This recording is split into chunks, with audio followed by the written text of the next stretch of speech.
Shalom pemirsa CBN Indonesia, dimanapun pemirsa sekalian berada.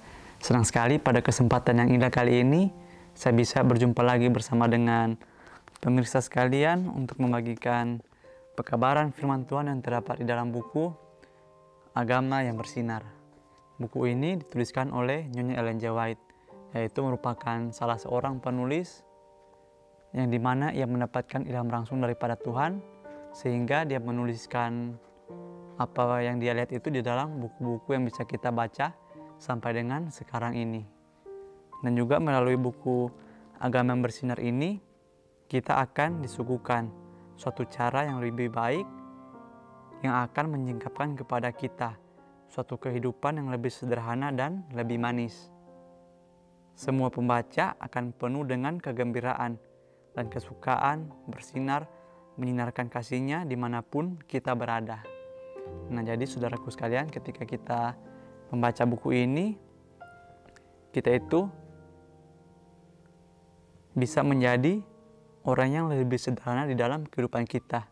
Dan juga melalui kesederhanaan tersebut, kita bisa memancarkan kasih Bapa di surga kepada orang-orang di sekitar kita. Pada kesempatan yang indah kali ini, bacaan yang akan saya bawakan terdapat di dalam halaman 80. Tapi sebelum itu, saya ingin agar saudara sekalian mau untuk mengundang orang-orang di sekitar saudara untuk duduk menonton bersama. Sehingga bacaan yang akan saya bawakan sebentar dapat kita semua dengarkan, diskusikan, dan juga kita pahami bersama-sama. Bacaan kita pada kali ini berjudul Dalam Keindahan Bumi.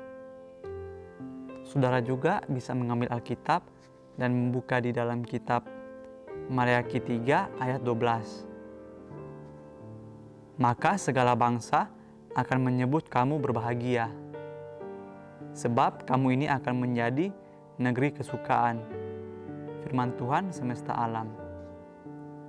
Kita masuk pada pembahasannya. Ketika indramu terpesona dengan keindahan dunia ini, bayangkan dunia baru yang akan datang, yang tidak akan mengenal dosa dan kematian, di mana alam tidak akan lagi diserubungi bayangan kutukan. Nah, jadi ketika kita berada di dunia ini, mungkin kita melihat di sekitar kita itu banyak sekali keindahan-keindahan. Contohnya seperti candi-candi peninggalan buatan manusia, juga gedung-gedung yang besar yang tinggi, wahana-wahana, apapun yang kita lihat itu, semua itu merupakan ciptaan manusia. Dan ketika kita melihatnya, kita merasa senang karena itu merupakan sesuatu yang kita anggap luar biasa. Tetapi di sini dikatakan bahwa ketika indramu, yaitu apa yang kita lihat, apa yang kita rasakan, terpesona dengan dunia ini, kita itu harus membayangkan dunia baru yang akan datang, yang tidak akan mengenal dosa dan kematian. Jadi ketika kita berpikir kita sudah nyaman dengan kehidupan kita sekarang ini, kita itu tidak boleh terlena dengan keadaan kita sekarang ini. Sehingga ketika kita terlena dengan yang kita rasa sudah nyaman saat ini, maka kita pasti akan meninggalkan, atau kita tidak akan lagi memikirkan kehidupan yang akan Tuhan berikan. Sehingga ketika kita mendapatkan kehidupan baru itu, kita tidak akan lagi mengenal dosa dan juga kematian. Nah, jadi kehidupan yang baru itu, kita itu hanya akan hidup bersama-sama dengan Tuhan dan memuji memuliakan namanya. Di mana alam itu tidak akan lagi diserubungi oleh bayangan kutukan. Nah, jadi ketika kita menerima kehidupan yang baru yang Tuhan berikan, maka tidak akan ada lagi tangisan, kesedihan. Yang ada hanyalah kebahagiaan hidup bersama-sama dengan Tuhan. Biarkan imajinasimu menggambarkan tempat tinggal dari orang-orang yang diselamatkan. Dan ingatlah bahwa kenyataannya akan lebih mulia dari yang dapat dibayangkan oleh imajinasimu yang paling tinggi. Dalam aneka karunia Tuhan di alam, kita hanya melihat kemuliaannya yang samar-samar. Ada tertulis, apa yang tidak pernah dilihat oleh mata dan tidak pernah didengar oleh telinga dan yang tidak pernah timbul di dalam hati manusia, semua yang disediakan Tuhan untuk mereka yang mengasihi Dia. Ini kita bisa baca di dalam 1 Korintus 2 ayat 9. Nah, selanjutnya di sini dikatakan bahwa biarkan imajinasimu menggambarkan tempat tinggal dari orang-orang yang diselamatkan. Nah, jadi Tuhan menginginkan agar kita itu harus berpikir yang positif, berpikir hal-hal yang baik, sehingga ketika kita memikirkan hal yang baik, maka otomatis itu pribadi kita, tingkah laku kita juga itu akan mencerminkan apa yang kita pikirkan, sehingga kita akan melakukan tindakan yang baik, tindakan yang positif di dalam kehidupan kita. Dan juga ketika kita melakukan hal tersebut, maka orang-orang di sekitar kita juga itu akan mendapatkan dampak positif dari apa yang kita perbuat. Begitu juga sebaliknya, apabila kita memilih atau kita menanamkan pikiran negatif di dalam pikiran kita, maka otomatis perbuatan kita juga itu akan berdampak buruk untuk orang-orang di sekitar kita. Dalam aneka karunia Tuhan di alam, kita hanya melihat kemuliaannya yang samar-samar.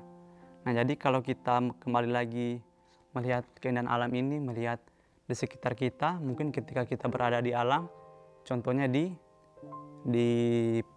pegunungan. Nah, di situ kita melihat begitu banyak pohon-pohon, udara yang segar, burung-burung, semua keindahan alam itu kita lihat dan kita merasa senang, begitu besar dan juga begitu indah apa yang Tuhan ciptakan.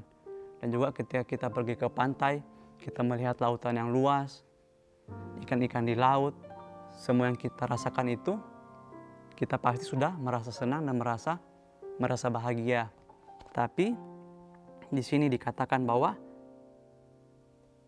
kita itu hanya melihat kemuliaannya yang samar-samar. Nah, jadi kita itu harus ingat sekali lagi bahwa apa yang kita lihat sekarang ini sudah kita rasa wow, sudah kita rasa luar biasa, ternyata masih ada lagi yang lebih tinggi, masih ada lagi yang lebih indah yang Tuhan akan berikan kepada kita, kepada umat-umat yang mau untuk mempraktekkan apa yang dia ajarkan. Apa yang tidak pernah dilihat oleh mata dan tidak pernah didengar oleh telinga dan yang tidak pernah timbul di dalam hati manusia, semuanya itu Tuhan sediakan untuk mereka yang mengasihi Dia. Jadi kalau kita mengasihi Tuhan, kita melakukan segala kehendaknya di dalam kehidupan kita, maka seperti yang saya katakan sebelumnya, Tuhan itu telah menyediakan segala yang terbaik untuk kita. Saya juga pernah membaca suatu buku atau pernah mendengar bahwa ada yang berkata surga itu semuanya lantainya itu terbuat dari emas, dan begitu banyak orang-orang yang mengatakan semuanya itu indah. Tapi ketika kita membaca kembali ayat ini, dikatakan bahwa tidak pernah ada mata yang melihat dan tidak pernah ada telinga yang mendengarkan. Jadi semua yang dikatakan itu hanyalah hiasan, hanyalah sekedar angan-angan dari setiap orang.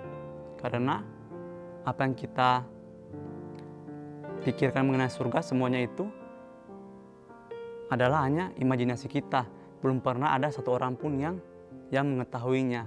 Jadi kalau kita ingin bisa berada atau kita ingin melihat bagaimana surga itu, marilah kita memperbaiki kehidupan kita. Dan janganlah kita memperbaiki kehidupan kita karena kita berpikir untuk bisa mendapatkan imbalan itu masuk ke surga. Tapi marilah kita memperbaiki kehidupan kita, karena seharusnya seperti itulah apa yang Yesus ingin kita lakukan di dalam kehidupan kita. Penyair dan pecinta alam memiliki banyak cerita tentang alam, tetapi orang Kristenlah yang menikmati keindahan bumi ini dengan penghargaan tertinggi, karena ia mengakuinya sebagai karya Bapanya dan merasakan kasihnya dalam bunga, semak, dan pohon. Tidak seorang pun dapat sepenuhnya menghargai pentingnya bukit dan lembah, sungai dan laut, dan menganggap itu semua sebagai ungkapan kasih Tuhan kepada manusia. Ini bisa kita baca di dalam buku Langkah kepada Kristus halaman 148 dan 149. Nah, selanjutnya di bagian terakhir pembahasan kita kali ini dikatakan bahwa tidak seorang pun dapat sepenuhnya menghargai pentingnya alam itu. Nah, jadi Tuhan menginginkan agar kita itu harus sungguh-sungguh atau harus dengan sepenuh hati menghargai apa yang Tuhan berikan di dalam kehidupan kita, dengan cara kita itu melestarikan atau kita menjaga alam ini. Janganlah ketika kita, atau contoh kecilnya ketika kita mendaki ke gunung dan kita berkemah di sana, janganlah kita mengotori alam ini dengan meninggalkan sampah, ataupun ketika kita berada di pantai, janganlah kita mengotori apa yang telah Tuhan ciptakan. Kita itu harus menanamkan di pikiran kita bahwa kita itu harus menjaga apa yang telah Tuhan ciptakan dengan cara tidak mengotori alam ini. Karena ketika kita mengotori alam ini, mungkin ketika kita membuang sampah di sungai ataupun di selokan, pasti ketika hujan datang akan terjadi banjir. Begitu juga dengan pepohonan, ketika kita menebang pohon di hutan, melakukan penebangan secara liar, maka pasti suatu saat itu akan terjadi longsor karena tidak ada pohon-pohon yang menahan di tempat tersebut. Jadi pelajaran yang bisa kita ambil dari bacaan kita kali ini yang berjudul Dalam Keindahan Bumi, marilah kita mensyukuri apa yang Tuhan berikan di sekitar kita dengan cara kita merawat alam yang indah ini. Mungkin ini saja yang bisa saya sampaikan kali ini. Kiranya melalui pembahasan kali ini kita itu bisa bersyukur dengan apapun yang Tuhan berikan di dalam kehidupan kita. Sampai bertemu lagi di pembahasan berikutnya. Saya bawa dalam nama Tuhan Yesus. Terima kasih. Amin. Tuhan Yesus memberkati.